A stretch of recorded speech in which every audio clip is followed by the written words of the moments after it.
the introduction for our next presenter. I would like to thank the FIL, Federation of International Lacrosse, for making development a priority and coming up with the funds to run these type of events. And Bob's left the room. A lot of our development programs are through the hard work of our development committee. Bob DeMarco is the development director. Rick Mercurio, the chair of our development committee, and Wendy Cuthbert from the development committee, and Dino Masterich, and he's gone. Anyway, development is a priority, and again, just thank you. I'd also like to introduce Ron Balls. Ron is one of the gentlemen that the BCH is named after. Probably more importantly, he's in charge of finances for the FAL, so he's the one who writes the checks. So he's a good guy to know. At this time, I'd like to introduce Mr. Bruce Codd. Bruce is the technical director for the Ontario Lacrosse Association. Very privileged to be able to work with Bruce at home. Bruce's experience comes at all levels. He's coached 7, 8, 9, 10-year-olds very successfully. One of the best 7, 8-year teams I've seen there a couple of years ago, your novice team. It's just fun to watch. He also does elite lacrosse, the highest level of lacrosse in Ontario. At the junior levels are Junior A League, very successful Junior A coach, Junior B coach, and also currently an assistant coach with the Toronto Rock, the National Lacrosse League. Bruce today is going to just kind of give you again, this is just something that works in Ontario, works for us. Going to go over a little bit of how we structure things in Ontario and some of the development programs, that we have that have worked for us. So this time, Bruce Codd. Thank you, Stan. It's great to be here speaking today. We mentioned last time about being a little bit nervous. I would certainly feel a little bit more comfortable if everybody had a helmet and jerseys on, and we're in a dressing room environment. But I'll do my best to curb those nerves. We're gonna today the presentation. We're gonna go over a lot of programs. You'll notice that my name and Ron McSpadden's name is on the PowerPoint here. Ron's gonna follow me up, and the reason we kind of connected things is a lot of our programs are gonna overlap and are intertwined. So I'll go first, and then Ron will speak after, obviously. So kind of a quick overview of what we'll be talking about today. As Stan mentioned, we're gonna go over a lot of the OLA programs that we currently do. Our current structure, certainly in the the youth age categories, and again some of the programs. So our Team Ontario program we'll talk about today as well. So we'll give you an overview of all the different programs we have. We'll start with our minor box lacrosse. That's our biggest numbers are in minor box. We have roughly 7,000 players playing minor box in the province right now. The age differences, obviously, as located on the screen here, all the way from our paperweight, which is 5 and 6 year olds, all the way up to intermediate, which is a 5-year category, 17 to 21. But you'll notice all of our age categories are set up as 2-year age categories, and that in itself lends to some unique opportunities in the game. A lot of sports are single age age categories. With the double age category, I think it allows our athletes an opportunity to play a lot of different roles. So 1 year as a younger player, you might have to be a bit more of a grinder. You'll have to fight for every inch that you get on the floor. The next year as an older player, generally you'll be one of the leaders on the team. So that there in itself just kind of creates a certain level of competition, and every athlete kind of gets to play all different roles, which is kind of unique to at least in our sport compared to some of the other sports in Ontario. Our biggest age category right now is our Pee Wee division. There's roughly 1,700 people at the Pee Wee division. All the other age categories are roughly around 1,000 players in each. Pee Wee is kind of generally when things start to kind of tail off a little bit. There's certainly the entry level age groups. People are starting to try different sports, lacrosse being one of them. And then as they get older, obviously they start to specialize in whatever sport, and that marries well with our long-term athlete development. You'll see that we encourage athletes to not only play lacrosse but play other sports, and then as you get older, obviously you start to specialize. So that's kind of the basic divisions that we have. Our minor box structure is set up in that we have 8 regional zones throughout the province.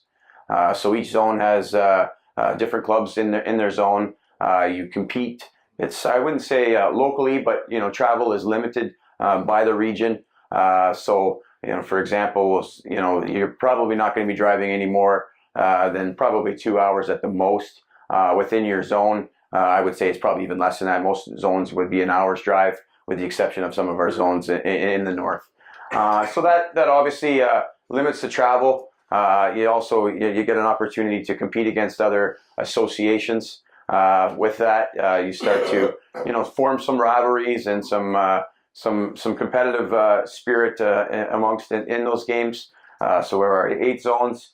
Again, it's a way of doing a series of exhibition games, essentially, to develop our players, but not having to travel far. Now, from that zones, one of the things that we do is we offer invitational tournaments. So the Ontario Lacrosse Association sanctions tournaments. Clubs submit their request to host a tournament, and then from there we approve our tournament play. This is where all zones would have the ability to mesh, and the benefit of having the tournaments is you're not seeing the same teams over and over again. This is all, I should clarify, this is all our rep level lacrosse teams.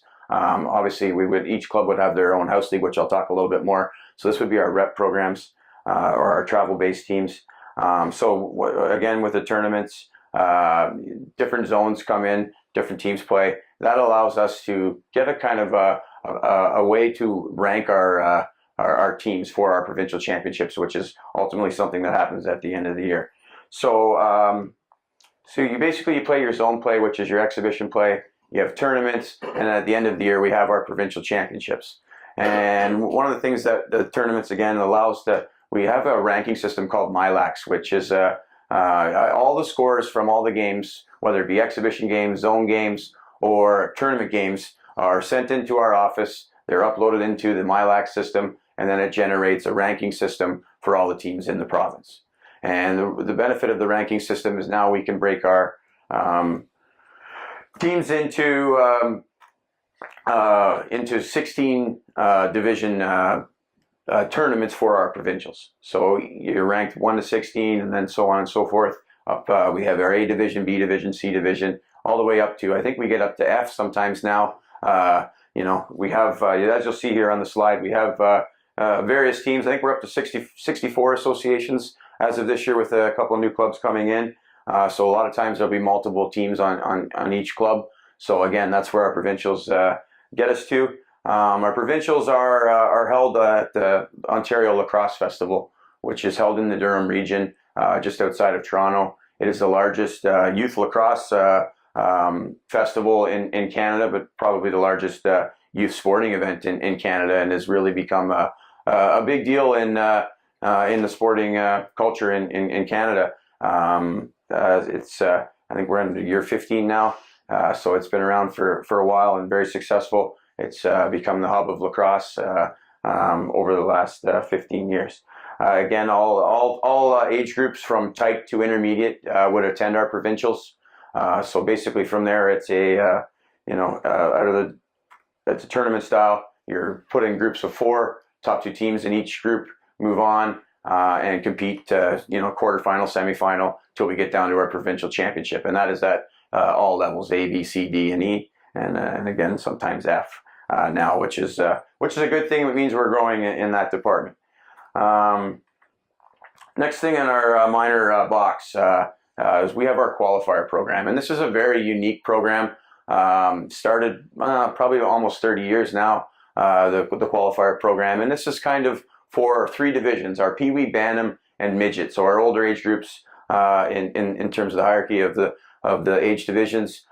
This is for the A team. So this would be the top 16 teams in the province, based on the rankings after the exhibition and tournament play, get to attend the A qualifiers. So about say 10 years ago, it used to be invitational. Teams that wanted to participate in the qualifiers, would sign their letter of intent to participate, and whatever amount of teams we'd have a tournament. Now we mandated that it's the top 16s and it's based by ranking. And that's been a really important decision in terms of growth in the province.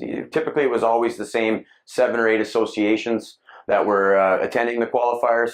Now with the 16, it's really spread out, and it's based on the competition that we have, and it's really spread the quality of associations around the province. The qualifier program is really a breeding ground for our top level athletes, coaches, and officials.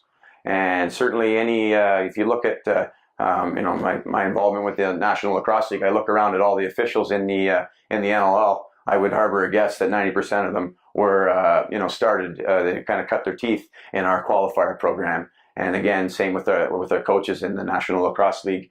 Majority of them would have started coaching at the minor level in Ontario and through the qualifier program. And the other unique thing about our qualifier program is it's very intense. You've got 18 pools, so you're playing 7 games, and every one of those 7 games means something and is a very challenging and I wouldn't say stressful environment, but highly competitive environment. And again, that just breeds that competition and player development at an early age, and allows to continue through for some players play in this qualifiers for 5-6 years. So by the time they get to our junior and senior programs, they've already played upwards of 35, 45 very high intense games on the low end, even more on the other end if their team is successful. So out of the qualifiers, basically once we've done our 2 round robins, 2 divisions of 8,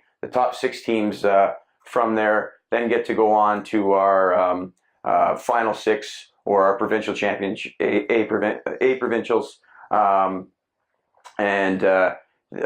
Typically this was always a program that was outside of the lacrosse festival. So the qualifiers would be spread over 2 weekends at different locations within the province.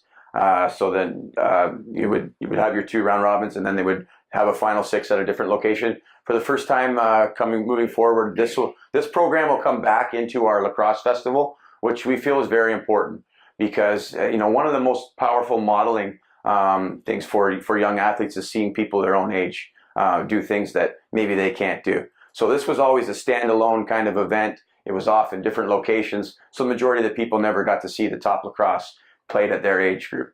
So now with it coming back into our lacrosse festival with all the other age groups the same age, now our other novice players, B, C, D, will be able to see kids, or sorry, not novice, Pee-wee kids will get to see the best players in their age group and see how they do it, which, as I mentioned, is a great form of modeling. It's one thing to go watch professional players play the game, but it's just that much more powerful when you can see somebody your own age do things that maybe you didn't dream of. And now that you see that, now you know it's possible, right? So this is a very exciting thing that this is coming back into our festival model, and not only the players will get to see it, but parents, coaches, everybody's going to see the top lacrosse back at the festival. So exciting times.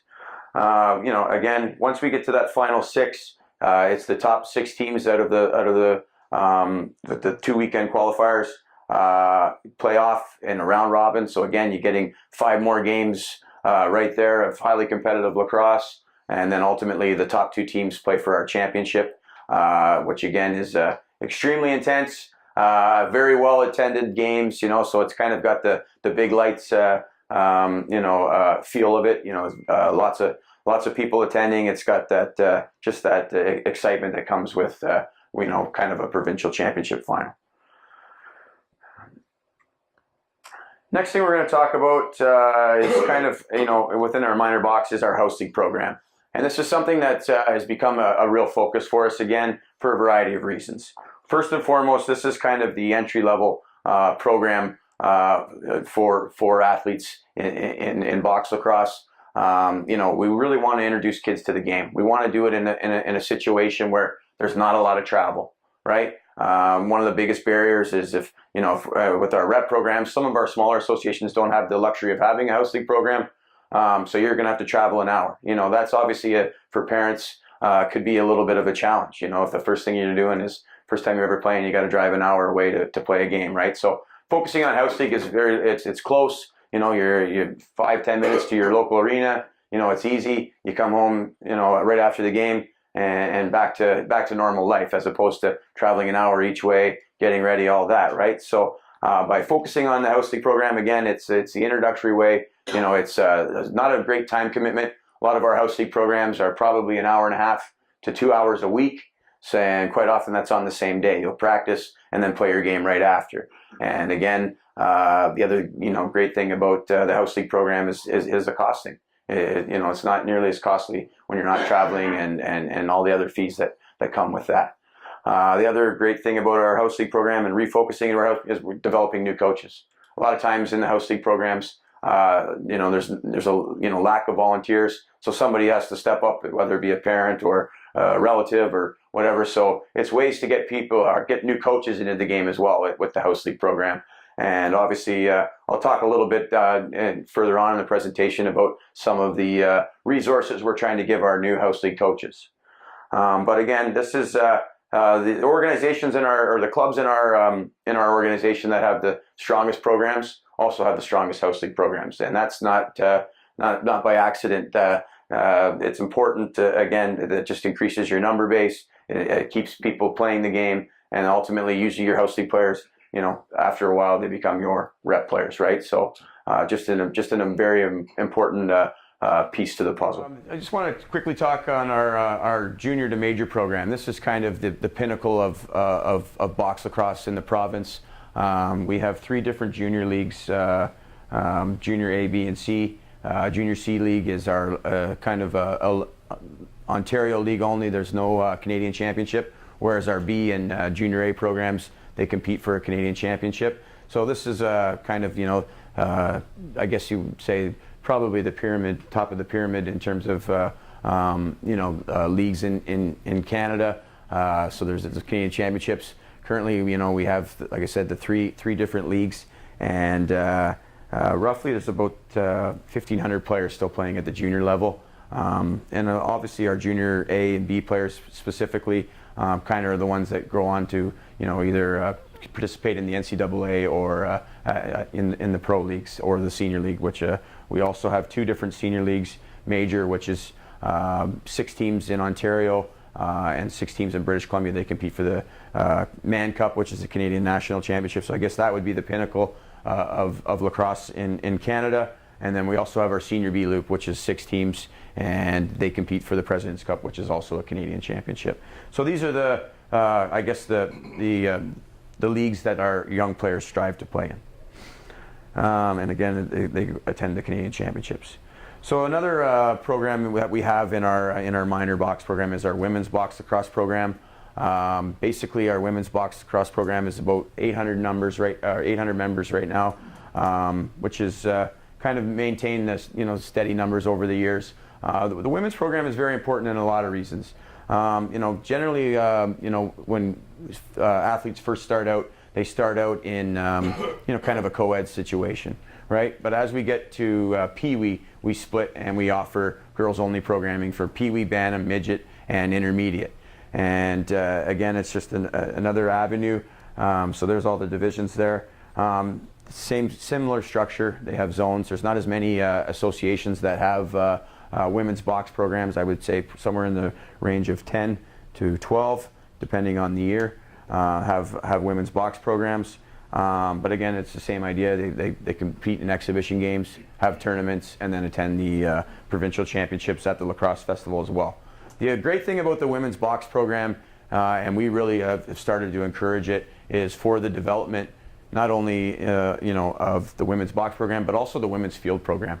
The skills that the women box game really lends itself to the women's field game, right? Playing in small areas, tight quarters, having to make quick decisions. The stick skills. There's a lot of NCAA schools that have really started to put a focus on the women's box program because it does develop such a unique set of skills for the women's field game. So it's something that we really want to encourage a lot of girls to play, not only women's field but women's box lacrosse, because it does aid in their development.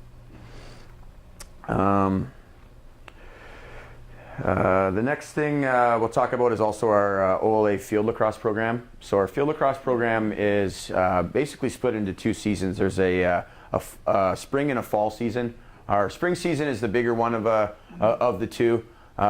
Basically, our spring season is a 6-week tournament style schedule. So every weekend, either Saturday or Sunday, depending on your age group, you're going to be traveling somewhere to play multiple games in a day at various locations within the province.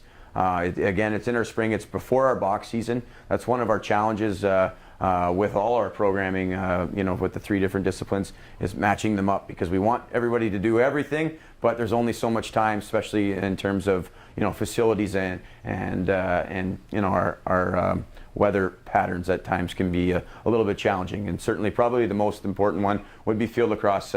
Again, being in the spring in Ontario, sometimes the weather can be nasty, or it can be great depending on the day. But our field program, we've got about roughly 3,000 members playing field lacrosse in Ontario. Again, it varies, U9 all the way up to our senior program, very similar to our box structure that way, 2-year age categories. And then, our seniors and our U19s, those numbers have kind of dropped in the last few years, just for various reasons. There's a lot of our athletes are now going to NCAA schools in the United States, which takes away a lot from our U19 program. And the senior program is, just a way of people to stay involved in the game after the minor and junior programs. A fall season, so it's a 6-week season. Play the exhibition games, and then you're rated A and B for provincials, and then we declare a provincial champion, similar to what we did in our box program.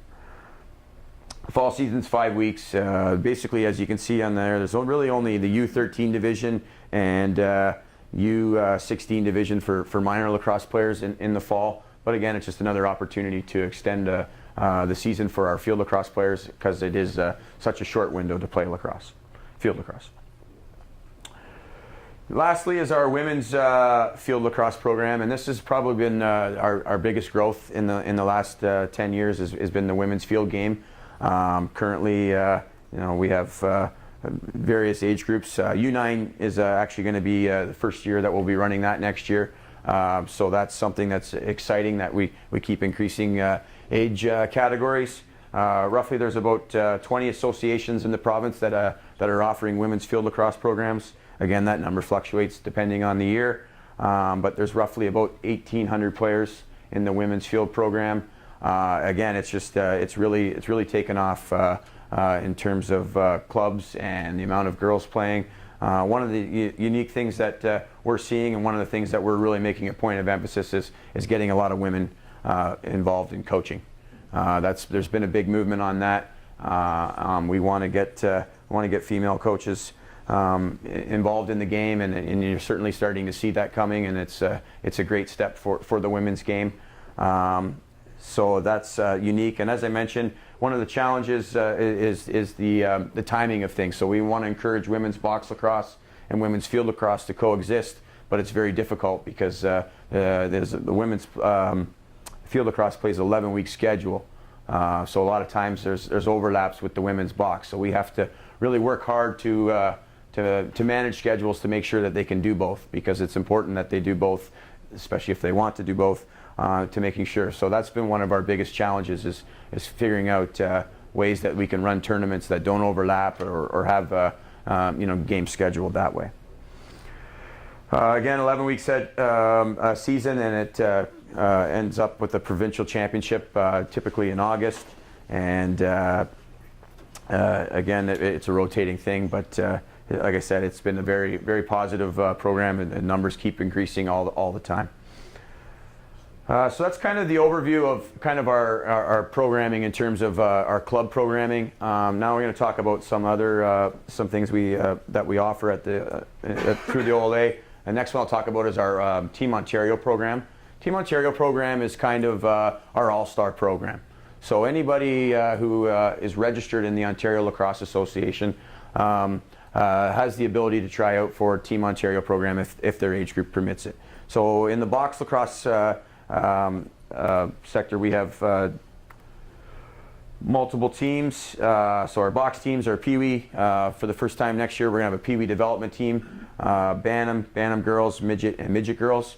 Those teams all attend a national championship somewhere in the country. Typically, Ontario has been a host for a lot of them. But for this year, our national championships are out in BC, so all these teams are going to go out the same week and participate in the national championships in British Columbia. The program is, again, it's an all-star program. So out of our rep team programs, we have 3 different tryout phases. We have an invitational, so anybody is able to attend. They sign up, they register, they attend a tryout, and then from there it gets pared down to obviously our team. So the next one would be our invitational. So coaches select the next, say, typically we get Pee Wee, we get about 150 kids registered to try out, so sometimes 200, so that can be challenging. But we pare that down all the way to basically 18 players and 2 goalies through a series of tryouts. Again, you have to be a member in order to participate. But this has been a program, again, that has been instrumental in development for our high-level athletes. Various members of our national teams all would have filtered through the Team Ontario program. It's also, again, a great breeding ground for coaches.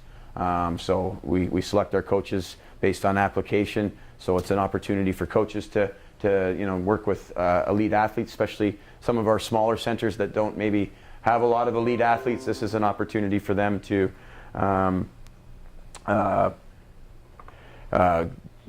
work with some elite athletes.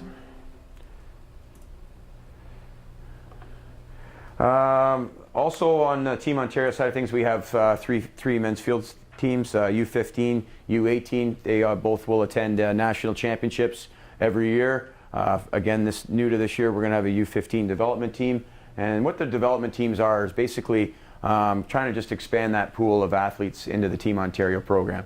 So maybe they didn't make the U15 team that will be attending the national championship, but they'll still attend practices. We'll do some different tournaments in the United States or international tournaments in order to, again, just to increase that pool of athletes that get exposed to the Team Ontario program, and another way to further our development.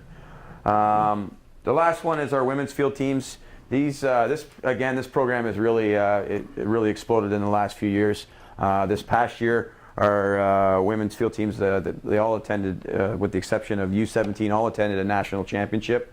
But we started doing a lot of recruiting tournaments in the United States. So we were at the President's Cup this year, very successful. Didn't know what to expect, but our Team Ontario team did very well at that. And now, we're starting to get a lot of interest from schools for our athletes. They want to know what these athletes are up to. So it's something that we're going to keep expanding, because it's a great opportunity for our athletes to go down and get some exposure in front of NCAA coaches, and also it's again a breeding ground for our national team. All of these programs are kind of geared towards creating our national team players, right? So exciting stuff there. Last thing I got one more. Next thing I'll talk about is the entry-level manual. So this is going back to that house league coaches, initial coaches who've never coached before. We found over the last few years there's been a demand for resources for new coaches.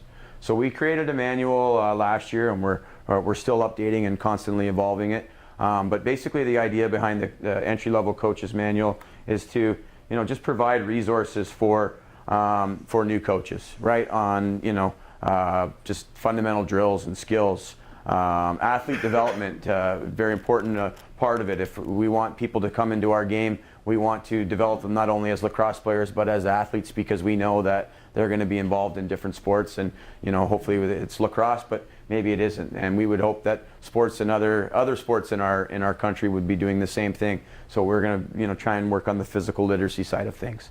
And just simple exercises that can do that. Skill development, tips, practice planning, rules of the game, just some basic things. Stan talked about it earlier about the stick. I'll show you in a minute.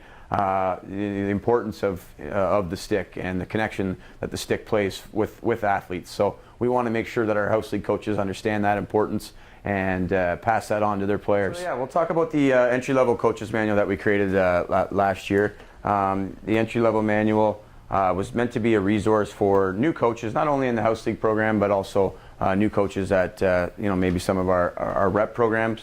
We do offer coaches clinics for all of our coaches, but there just wasn't a whole lot of resources out there for our new coaches. And some of the big things that we wanted to focus on in our entry-level manual was the fundamental skills, teaching them, not only having the literature behind it, but also showing visuals, as well as athlete development, developing physical literacy within our athletes.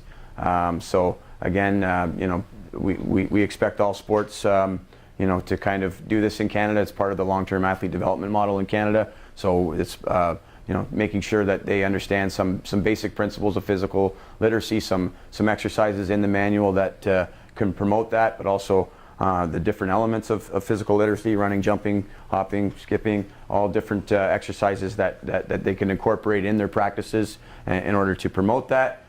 Spend a lot of time on our skilled development drills. So if we're catching, passing, having specific drills for each of those skills.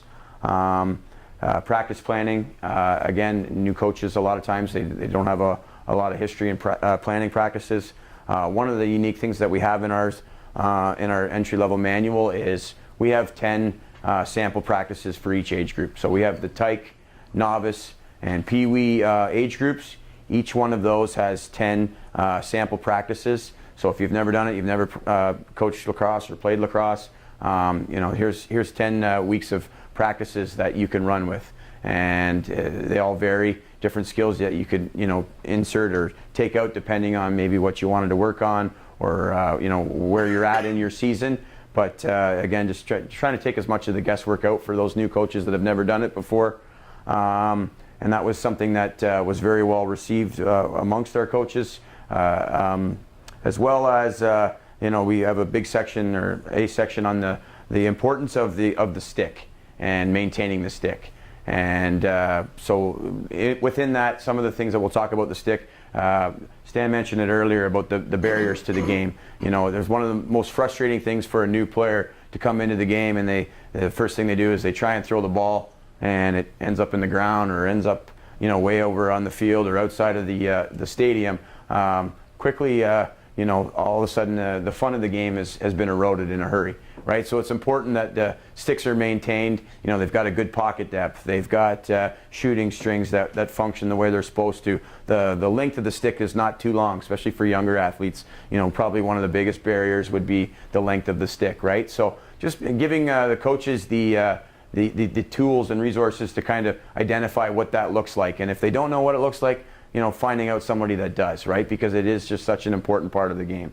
And the other thing that we've got in our stick section is kind of making the stick personalized, right? One of the great things about lacrosse is you don't really need a whole lot to work on to get better. You need a ball, maybe a wall, or a rebounder, or a friend, and you can practice and you can become pretty good at lacrosse. But also having that connection with the stick, whether it's for younger kids, putting their favorite color of tape on it, or the shooting strings, different colors, just trying to build and foster that connection with the stick. Because once you have that, generally you've probably got a lacrosse player for life. So again, we spend a lot of time on just kind of the maintenance of the stick and the importance of it.